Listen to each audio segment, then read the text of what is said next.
اور کسی شخص میں طاقت نہیں کہ اللہ کے حکم کے بغیر مر جائے.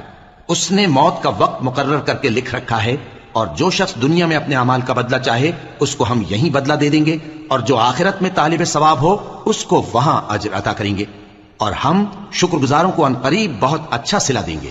اور بہت سے نبی ہوئے ہیں جن کے ساتھ ہو کر اکثر اہل اللہ دشمنوں سے لڑے ہیں، تو جو مصیبتیں ان پر اللہ کی راہ میں واقع ہوئیں ان کے سبب انہوں نے نہ تو ہمت ہاری اور نہ بزدلی کی، نہ کافروں سے دبے. اور اللہ استقلال رکھنے والوں کو دوست رکھتا ہے. اور اس حالت میں ان کے منہ سے کوئی بات نکلتی تو یہی کہ اے پروردگار، ہمارے گناہ اور زیادتیاں جو ہم اپنے کاموں میں کرتے رہے ہیں معاف فرما، اور ہم کو ثابت قدم رکھ، اور کافروں پر فتح عنایت کر. تو اللہ نے ان کو دنیا میں بھی بدلہ دیا اور آخرت میں بھی بہت اچھا بدلہ دے گا، اور اللہ نیکوکاروں کو دوست رکھتا ہے.